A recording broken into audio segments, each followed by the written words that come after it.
Halmashauri ya Mji Kondoa imefanya baraza maalum la madiwani kwa ajili ya kujadili landama na mpango wa bajeti ya mwaka 2026-2027. Akizungumza katika baraza hilo, mwenyekiti wa halmashauri ya Mji Kondoa Mheshimiwa Zainab Harub amewashukuru waheshimiwa madiwani kwa kupitisha bajeti ya bilioni 22.7, lakini pia amewasisitiza wataalamu kuhakikisha unaongeza juhudi katika ukusanyaji wa mapato. Ndugu zangu, mimi kwanza niwashukuru sana kwa kupitisha bajeti hii.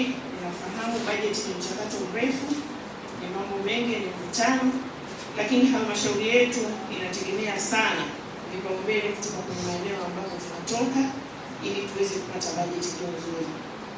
Niwashukuru sana wale wote ambao wameshiriki kwenye mchakato huu, lakini pia bajeti hii haiwezi kutekelezeka kama hatutakuwa na mapato. Niwaombe sana wakuu wa idara wote ambao wana vitengo vyenye mapato, twendeni tukapambane ili tuweze kuinua halmashauri yetu.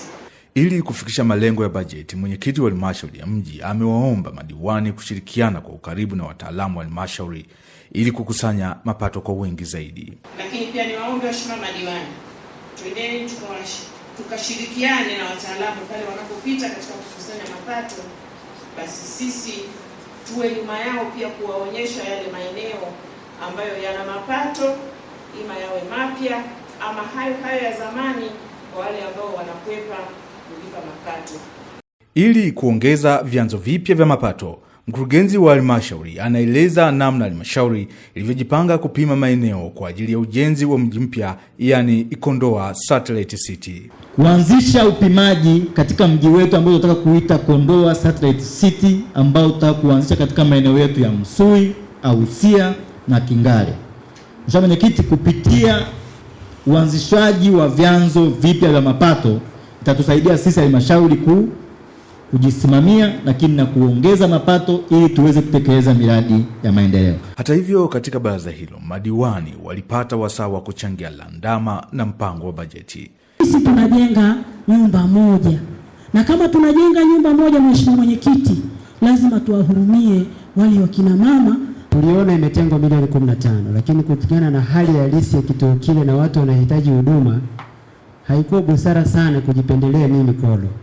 Ili kuongeza mapato ya halmashauri ya mji, mkuu wa wilaya ya Kondoa Mheshimiwa Fatima Nyangasa amesisitiza elimu juu ya ulipaji wa kodi kutolewa kwa wananchi ili kurahisisha ukusanyaji wa mapato.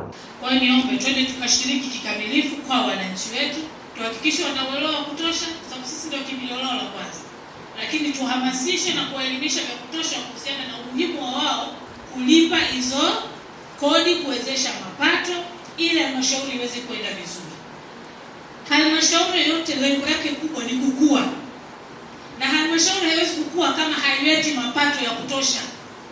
Kama mapato yake yako pale kila siku, halmashauri haikui. Na kama halmashauri haikui, maana yake baraza zima la madiwani na wengineo huko hawafanyi majukumu yao ipasavyo.